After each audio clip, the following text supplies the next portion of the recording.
Hello friends, welcome back to our channel. I am Poonam Chaudhary and in this video we are going to learn about the cell cycle and cell division. पूरे chapter को बहुत ही easy way में explain करने वाली हूँ, NCERT का line by line explain करने वाली हूँ. So stay tuned and watch till the end. So let's move on to the video. So इसको स्टडी किया गया था हॉवर्ड एंड पेल्क इन 1953. इसको 1953 में स्टडी किया गया था दो साइंटिस्ट के through, Howard and Pelc. Okay, अब इस चैप्टर में देखो इसमें होता क्या है cell cycle and cell division में. एक ये सेल है, ये सेल क्या करता है, अपना ग्रोथ करता है. ठीक है, सेल में क्या होता है, ग्रोथ. और ग्रोथ होने के बाद अल्टीमेटली ये क्या होता है, टू न्यू डॉटर सेल्स में डिवाइड कर जाता है. तो सेल जो है अपने आप को ग्रोथ करता है और दो डॉटर सेल में डिवाइड होता है. तो दो सेल में डिवाइड होने के लिए हमें बहुत सारे मटेरियल, जो इसके अंदर जितनी भी मटेरियल है उसको डबल करना पड़ेगा, क्योंकि सेल के अंदर जो जेनेटिक कंटेंट होता है वो सब सेम होता है, इक्वल होता है ना. तो ये सेल है, ग्रो हुआ, ग्रो होने के बाद ये डिवाइड हो गया. तो इसके अंदर के जितने भी इसके अंदर मटेरियल है उसको डुप्लीकेट भी तो करना पड़ेगा. तो जो सेल साइकिल होता है उसमें सेल का ग्रोथ होता है, डीएनए का रेप्लिकेशन होता है, डीएनए अपने आप को डुप्लीकेट कर लेता है, सिंथेसिस ऑफ प्रोटीन्स, जितने इसके अंदर प्रोटीन्स होते हैं वो सारे नए बनते हैं और बनते हैं क्योंकि दोनों सेल में भेजना है. उसके बाद जितने ऑर्गेनल्स प्रेजेंट होते हैं उन सभी ऑर्गेनल्स का भी डुप्लीकेशन होता है और अल्टीमेटली हमारा सेल जो है वो डिवाइड कर जाता है. बट क्वेश्चन इज दिस कि ये सेल डिवाइड क्यों होता है, डिवाइड होने की जरूरत क्या है सेल को. सेल ग्रो करके वैसे ही तो रह सकता है, नहीं. बट यहाँ पर डिवाइड होना कंपलसरी है, बिकॉज देखो जब सेल ग्रो होता है ना, तो सेल ग्रो होने के बाद क्या होता है, वॉल्यूम ऑफ न्यूक्लियस, जो हमारा जेनेटिक मटेरियल है वो इंक्रीज करता है, divided by volume of cytoplasm, वो भी इंक्रीज करता है. लेकिन जो वॉल्यूम ऑफ साइटोप्लाज्म है वो बहुत ज्यादा इंक्रीज करता है ना. साइटोप्लाज्म का वॉल्यूम जो है वो कंटिन्यूअसली इंक्रीज होता रहता है, ग्रो होता रहता है, बढ़ता ही रहता है comparison to the volume of nucleus. तो न्यूक्लियस का वॉल्यूम कम ग्रो करता है, साइटोप्लाज्म का वॉल्यूम बहुत ज्यादा ग्रो करता है, जिसकी वजह से क्या होता है कि न्यूक्लियर साइटोप्लाज्मिक जो रेशियो है, nuclear cytoplasmic ratio, plasmic ratio जो है वो अल्टीमेटली क्या हो जाता है, लो हो जाता है, कम हो जाता है, डिक्रीज हो जाता है. ठीक है, अब न्यूक्लियस जो है, अब न्यूक्लियस इतना बड़ा कर रहा है और साइटोप्लाज्म बढ़ता ही जा रहा है, बढ़ता ही जा रहा है, बढ़ता ही जा रहा है, जिसकी वजह से ये जो वॉल्यूम का रेशियो है वो डिक्रीज हो रहा है. रेशियो को मेंटेन करने के लिए हमें अल्टीमेटली क्या करना पड़ता है, इस सेल को डिवाइड करवाना पड़ता है ताकि ये जो रेशियो है वो बराबर बराबर रहे, जो इक्वल रहे, बैलेंस्ड रहे. ठीक है, तो इस बैलेंस को मेंटेन करने के लिए न्यूक्लियर साइटोप्लाज्मिक रेशियो के बैलेंस को मेंटेन करने के लिए जो हमें इस सेल को डिवाइड करवाना पड़ता है. Okay, so these events are controlled by proteins and enzymes. Protein होते हैं साइक्लिन्स और एंजाइम्स होते हैं CDKs, means cyclin dependent kinases. Kinases protein होते हैं और इनको वर्क करने के लिए प्रोटीन पर डिपेंड होना पड़ता है. That's why it is known as cyclin dependent kinases. Okay, time देखो, सेल साइकिल का जो और सेल डिवीजन का जो टाइम है वो ऑर्गेनिज्म में वेरी करता है. अब क्या होता है, जैसे चिक सेल, हमारा जो चिक सेल वो 24 आवर्स में डिवाइड कर जाता है. मीन्स अगर आज सेल डिवाइड हुआ है अभी, तो फिर कल इसी टाइम पर वो सेल डिवाइड हो जाएगा और दो नए डॉटर सेल में. अभी एक सेल है, कल वो दो सेल बन जाएगा, फिर वो दो सेल जो है फिर परसों 4 सेल बन जाएंगे. ऐसे 24 आवर्स में ये सेल डिवाइड करते हैं.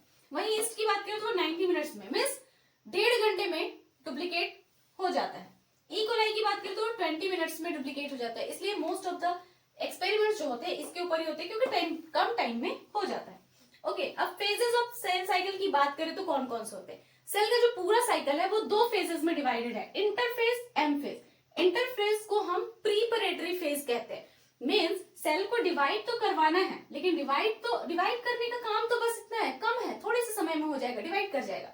लेकिन डिवाइड करने से पहले जो प्रिपरेशन करना पड़ता है उसमें ज्यादा टाइम लगता है. तो वो प्रिपरेशन करने वाले फेज को हम बोलते हैं इंटरफेज. जैसे हमें कुछ बनाना है, हमें एक सब्जी बनानी है, मटर पनीर बनाना है. ओके, मटर पनीर बनाना है, लेकिन बनाने से पहले जितने प्रोसेसेस करने पड़ते हैं, जितनी तैयारियां करनी पड़ती है ना, मटर लाना पड़ता है, पनीर लाना पड़ता है, उसके लिए जितने रॉ मटेरियल्स है सबको जुगाड़ करना पड़ता है, तब जाके कहीं हम मटर पनीर बनाते हैं. तो प्रिपरेटरी फेज लंबा होता है. ठीक है, तो प्रिपरेटरी फेज है, लॉन्गेस्ट फेज है. जितना टाइम सेल साइकिल में लग रहा है उसका 95% इंटरफेज में जाता है. मीन्स अगर 24 आवर्स में हमारे चिक सेल डिवाइड हो रहे हैं तो उसमें से 23 आवर्स तो वो प्रिपरेटरी फेज में गया, इंटरफेज में, और 1 घंटे में वो डिवाइड कर गया। ठीक है, दूसरा फेज है एम फेज। एम फेज का मतलब multiplication phase, meiotic phase, meiosis phase, mitotic phase. ठीक है, इसका मतलब ये होता है, ये डिवीजन फेज है, एक्चुअल डिवीजन सेल का यही होता है। शॉर्टेस्ट टाइम में मीन्स 5% ऑफ द टाइम यहाँ पर लगता है। अब यहाँ पर जो इंटरफेज है, इसके फर्दर 3 फेज और है। इसमें G1 phase, S phase, G2 phase, ये 3 फेजेस में कंप्लीट होता है। और जो आपका M फेज है, उसमें 2 फेजेस होते हैं, कैरियोकाइनेसिस, साइटोकाइनेसिस। मीन्स सेल को डिवाइड करना है, तो सेल डिवाइड होगा तो सबसे पहले क्या होता है, सेल के अंदर न्यूक्लियस है, तो सेल डिवाइड होने से पहले सेल के न्यूक्लियस डिवाइड करता है, जिसको हम बोलते हैं कैरियोकाइनेसिस, और उसके बाद उसका साइटोप्लाज्म डिवाइड करता है, जिसको हम बोलते हैं साइटोकाइनेसिस। ओके, अब कैरियोकाइनेसिस के भी फर्दर 4 टाइप्स हैं, 4 स्टेजेस हैं, prophase, metaphase, anaphase, telophase, PMAT, PMAT, PMAT. Okay, अब इसको हम देखते हैं कि ये हमारा एक सेल है, सेल में ये जो फेज है इसको मैंने डिवाइड किया है, this is the G1 phase. ठीक है, ये G1 फेज। G1 फेज का मतलब होता है गैप 1 फेज या फिर ग्रोथ 1 फेज, ग्रोथ या फर्स्ट ग्रोथ फेज लिख सकते हैं। Gap 1 phase, first growth phase. Okay, उसके बाद आता है आपका एस फेज। एस फेज का मतलब synthesis phase. Next one is the G2 phase. G2 phase means gap 2 phase, gap 2 phase, या फिर इसको हम सेकेंड ग्रोथ फेज भी कहते हैं। ठीक है, ये हो गया। And this one is the M phase. तो आप देखो कि यहां से लेकर यहां तक ये पूरा क्या है, इंटरफेज, प्रिपरेटरी फेज। तो सबसे लॉन्गेस्ट फेज यही हुआ ना, और ये क्या है, एम फेज, यहां से यहां तक। अब एम फेज को भी मैंने 2 डिवाइडेड किया, 2 फेजेस में। एक हो गया आपका कैरियोकाइनेसिस फेज और दूसरा हो गया आपका साइटोकाइनेसिस फेज। अब कैरियोकाइनेसिस फेज में भी क्या होता है कि 4 फर्दर स्टेप्स होते हैं, फेजेस होते हैं, 1 2 3 4, पीमैट है ना, पीमैट, इतने फेजेस होते हैं। अब देखो क्या हो रहा है कि एक हमारा ये सेल है, सेल में क्या हुआ, सेल के बाद हो गया आपका इंटरफेज। अब इंटरफेज में वो ग्रो करेगा, देन उसके बाद आएगा एम फेज। एम फेज में क्या होगा कि सेल उसके बाद डिवाइड कर जाएगा, है ना। सेल था, उसने इंटरफेज किया, इंटरफेज में ग्रोथ हुआ, उसके बाद एम फेज हुआ, सेल डिवाइड हो गया। देन अगेन ये सेल कहां जाएगा, फिर से ये कहां जाएगा, इंटरफेज में, फिर से इंटरफेज, इंटरफेज के बाद फिर से एम फेज। तो आप देखो कि ये सीक्वेंस कैसे चल रहा है, interphase, M phase, interphase, M phase, है ना। तो एम फेज क्या है, आप बोल सकते हो कि एम फेज जो है वो एम फेज 2 इंटरफेज के बीच का एक फेज है ना। एम फेज 2 इंटरफेज के बीच में होता है, या फिर इंटरफेज को हम बोल सकते हैं interphase is the 2 M phase के बीच में आता है। तो इस तरह करके सीक्वेंस चलता रहता है, means interphase, M phase, interphase, M phase, then interphase, then M phase. तो एम फेज क्या है, 2 इंटरफेज के बीच में आया, है ना, और इंटरफेज क्या है, ये 2 एम फेज के बीच में आया। तो ये है सीक्वेंस आपका।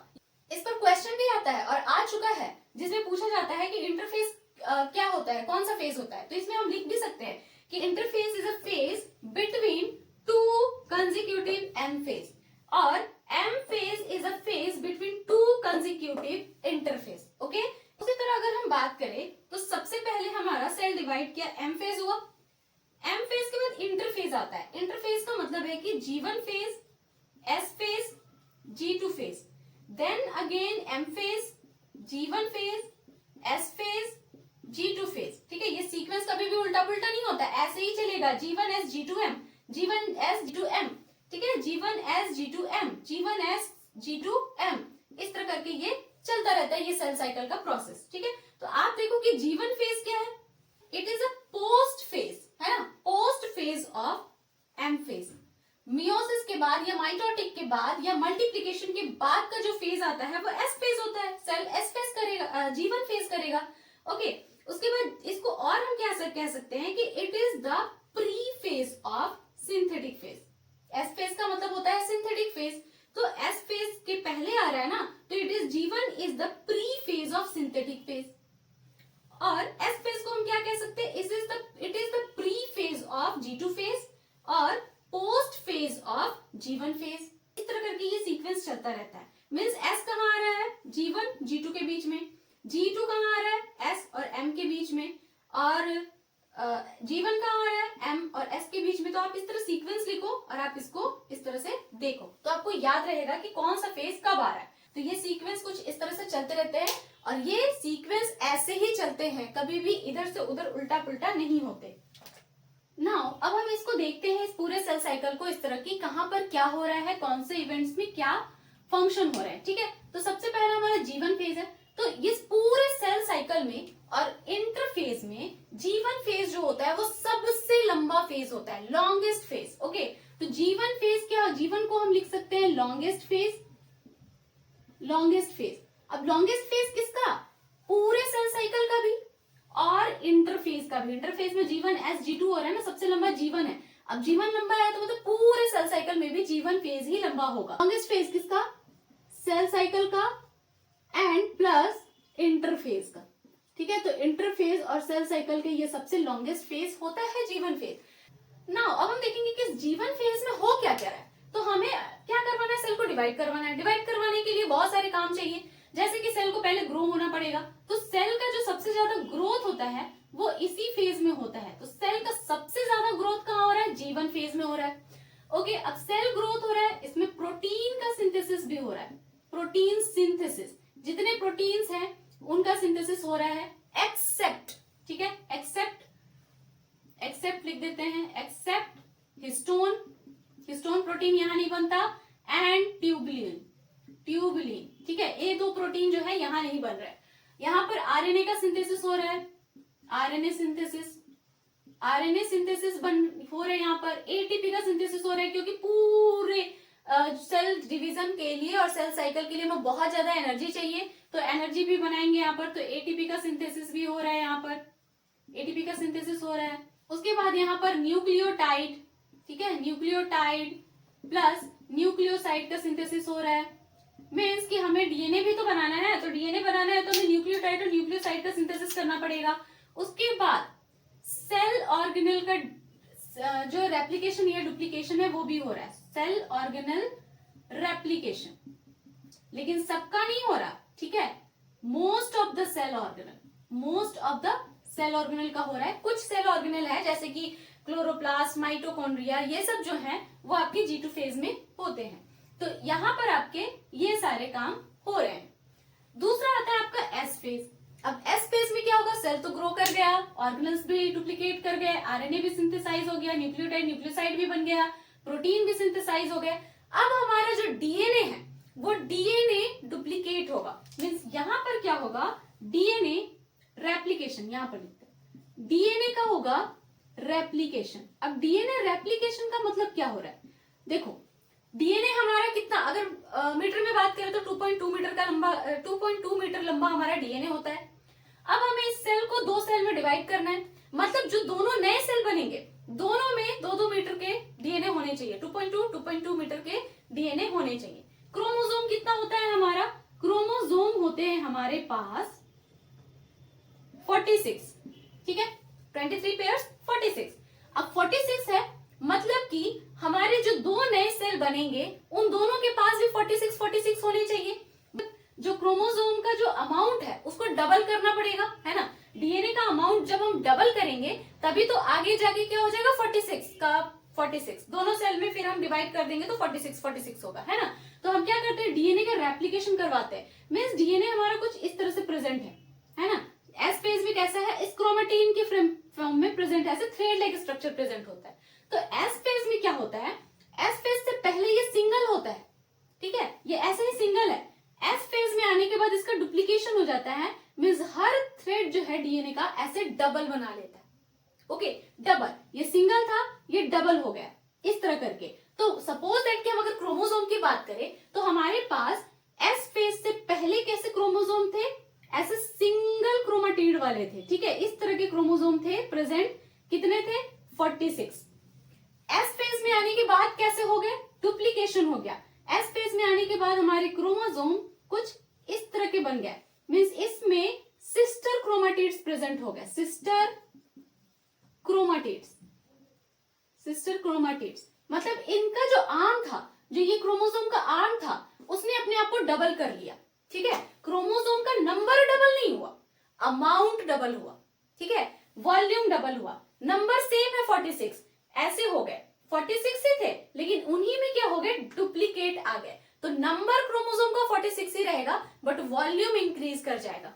डीएनए का वॉल्यूम क्या हो जाएगा, इंक्रीज कर जाएगा। तो यहाँ पर क्या होता है, डीएनए रेप्लिकेशन होता है, मीन्स यहाँ पर डीएनए अपने आप को डबल कर लेता है, डबल बना लेता है। तो इसको हम लोग बोलते हैं सिंगल क्रोमोसोम, इसको बोलते हैं हम लोग डबल क्रोमोसोम या रेप्लिकेटेड क्रोमोसोम। और ये क्रोमोसोम कहाँ दिखता है, जब हमें डिवाइड करना है। ठीक है, ये हमें डिवीजन के टाइम पर ही दिखता है, ऐसे नहीं दिखता। ठीक है, ऐसे कौन से दिखते हैं, सिंगल वाले ही दिखते हैं, ऐसे क्रोमेटिन ही दिखते हैं। जब डिवाइड करना होगा तब हमें ये डबल क्रोमोसोम दिखते हैं। और फिर जब दो सेल बनता है तो ये दोनों बीच से ऐसे अलग हो जाते हैं और फिर दोनों सेल में 46 क्रोमोसोम चले जाते हैं। ठीक है, तो आई होप आपको समझ में आ गया होगा। और यहाँ पर क्या होगा आपका, यहाँ पर हिस्टोन का सिंथेसिस नहीं हुआ तो यहाँ पर हिस्टोन प्रोटीन बनेंगे। ठीक है, हिस्टोन सिंथेसिस। और क्या होगा, सेंट्रियोल। ठीक है, जो हमारा सेंट्रियोल है ना, सेंट्रियोल डुप्लीकेट कर जाएगा, डुप्लीकेट। ओके, तो यहाँ पर ये सारे काम हुए। अब इतना काम होने के बाद हम पहुंचते हैं G2 फेज में। G2 फेज में क्या हो रहा है कि यहाँ पर सारे ऑर्गेनल्स का रेप्लिकेशन हुआ था, कुछ बच गए थे। तो यहाँ पर आपके माइटोकॉन्ड्रिया, ठीक है, माइटोकॉन्ड्रिया एंड प्लास्टिड्स जो है आपके, वो डुप्लीकेट करेंगे, यहाँ पर उनका रेप्लिकेशन होगा, रेप्लिकेशन। और रेस्ट जितने भी काम बच चुके हैं, मीन्स कुछ प्रोटीन है जिनका सिंथेसिस होना है या डुप्लीकेशन होना है, तो वो सारे काम यहाँ पर आ जाएंगे। Means rest of proteins and RNA वगैरह जो भी है वो सिंथेसिस होगा यहाँ पर G2 फेज में। तो ये सारे काम आपके यहाँ पर हो रहे हैं। तो हमने क्या किया कि इंटरफेज में इतने सारे हमने सारे प्रिपरेशन कर लिए हैं, डीएनए को भी रेप्लिकेट करवा लिया है, प्रोटीन सिंथेसिस कर लिया है, सारे ऑर्गेनेल्स को डुप्लीकेट करवा लिया है। अब क्या करना है, अब हमें करना है भैया डिवीजन।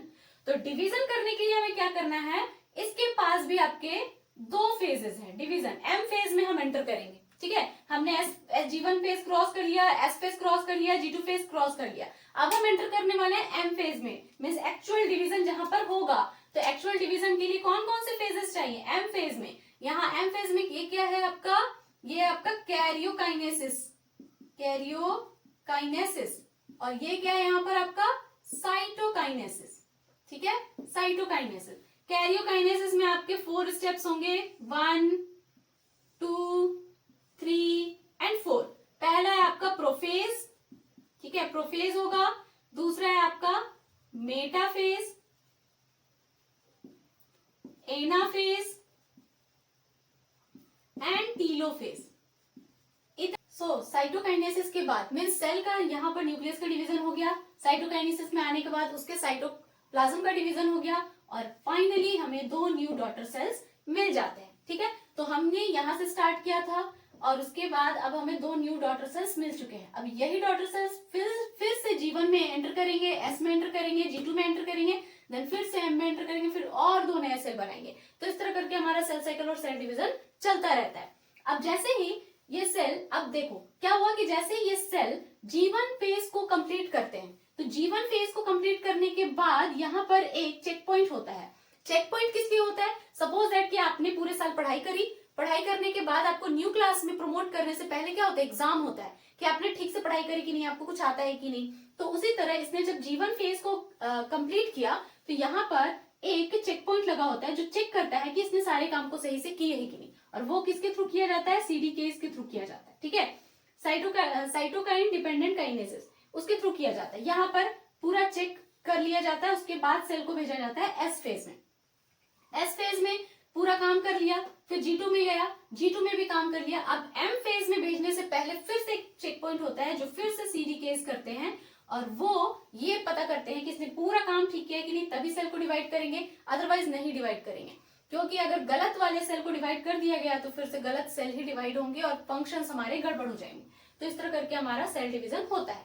अब कुछ ऐसे सेल होते हैं जो कि जी नॉट फेज में चले जाते हैं, ठीक है, जी नॉट फेज, जिसको हम क्विसेंट फेज भी कहते हैं, क्विसेंट फेज कहते हैं। अब जी नॉट फेज क्या होता है? देखो कुछ सेल ऐसे होते हैं ना जो डिवाइड करते हैं, लेकिन करते क्या होते हैं, वो थक जाते हैं और फाइनली वो बोलते हैं बस बहुत हो चुका, अब मुझे डिवीजन नहीं करना, अब मुझे कुछ काम दे दो, मैं वो काम बैठ के एक जगह पर करता रहूंगा, अब डिवाइड नहीं करूंगा। ठीक है, क्या होता है उस टाइम पर सेल कहता है अच्छा ठीक है, तुम्हें डिवाइड करने का अब काम नहीं दिया जाएगा, अब तुम्हें डिस्ट्रीब्यूट कर दिया जाएगा और कुछ अदर काम दिया जाएगा जो तुम करो। जैसे कि प्लांट सेल में आपके मेरिस्टेमेटिक टिश्यू जो होते हैं और मेरिस्टेमेटिक सेल्स जो होते हैं वो कंटिन्यू डिवाइड करते हैं और ग्रोथ करवाते हैं, लेकिन वही मेरिस्टेमेटिक टिश्यू क्या करते हैं, वही मेरिस्टेमेटिक सेल फर्दर जाके पैरेन्काइमा, कॉलेनकाइमा, स्क्लेरेन्काइमा बनाते हैं। मींस वही सेल अब सेल डिवीजन को छोड़कर दूसरे काम करते हैं, जिसको सेल डिफरेंशिएशन कहा जाता है। सेल को डिफरेंशिएट कर दिया जाता है, कुछ वर्क दे दिया जाता है। ठीक है, तो सेल कैसे वो काम करते हैं, देखो ये सेल है ना, अब यही सेल क्या होगा, मान लो कि ये मेरिस्टेमेटिक सेल है। अब मेरिस्टेमेटिक सेल क्या करेगा कि जीवन फेज तो कंप्लीट करेगा, जीवन फेज में जितने काम हो रहे हैं वो सारे करेगा, ग्रोथ भी कर लेगा, जीवन फेज में ही ग्रोथ हो रहा है तो वो ग्रोथ कर लेगा, ये सारे सिंथेसिस कर लेगा और जीवन फेज करने के बाद वो बोलेगा बस। ठीक है, तो इस सेल ने क्या हुआ, इसमें ये एम फेज हुआ, ठीक है, एम फेज के बाद इस सेल ने जीवन फेज भी कर लिया, जीवन फेज के बाद वो बोलेगा अब मैं नहीं करूंगा, तो जीवन फेज के बाद वो स्टॉप हो गया, अब एस फेज, जी टू फेज ये नहीं होगा, इसमें एम फेज भी नहीं होगा फर्दर, और उसके बाद वो कहाँ चले जाएगा, जी नॉट फेज में। जी नॉट फेज को हम रेस्टिंग फेज भी कहते हैं। रेस्टिंग फेज का मतलब ये नहीं है कि वो जाके और आराम से सो जाएगा, ठीक है, वो काम करेगा। पैरेन्काइमा है तो वो डिवाइड नहीं कर रहे, लेकिन ऐसा नहीं है कि वो सोए हुए हैं, वो काम करते हैं। ओके, तो ये जी नॉट फेज में चला जाएगा, रेस्टिंग फेज में। अब वो डिवाइड नहीं करेगा, बट जब उसकी जरूरत होगी, जब ये सेल बोलेगा कि वापस आओ मुझे डिवाइड करवाना है तुमसे, तो वो वापस आ सकता है। ठीक है, तो it can enter the cell cycle again. ठीक है, ये सेल साइकिल में फिर से एंटर कर सकता है, लेकिन ये करना नहीं चाहता, लेकिन जब उसका बुलावा आएगा तो माता ने बुलाया है तो आना ही पड़ेगा। ठीक है, तो इसको सेल साइकिल में एंटर होना पड़ेगा, नहीं तो वो जी नॉट फेज में रहता है, अपना काम करता है। हमारे बॉडी में जो हार्ट के सेल्स होते हैं वो जी नॉट फेज में चले जाते हैं, वो मतलब कि ओकेजनली डिवाइड करते हैं जब उनकी जरूरत होती है। ओके, तो जी नॉट फेज का क्या हो गया, M phase, G one phase, G naught phase. Okay, और उसके बाद सेल साइकिल का क्या हो गया, सबसे पहले हो गया आपका जीवन फेज एस, जी टू फेज एम, जीवन एस, जी टू एम, इस तरह से याद रखना है। जीवन एस, जी टू मिलाकर हो गया आपका इंटरफेज, और एम फेज हो गया आपका मल्टीप्लीकेशन फेज। एम फेज के दो हो गए आपके कैरियोकाइनेसिस, साइटोकाइनेसिस, कैरियोकाइनेसिस के फिर 4 फेजेस हैं, पी मैट जिसको बोलते हैं, प्रोफेज, मेटाफेज, एनाफेज, टीलोफेज। तो इन सब में आपका कंप्लीट होता है cell cycle and cell division. तो सेल साइकिल हमने देख लिया, नेक्स्ट वाले वीडियो में हम सेल डिवीजन देखेंगे। So stay tuned, and if you like the video then hit the like button and do subscribe my channel. मिलते हैं नेक्स्ट वीडियो में, till then bye bye and take care.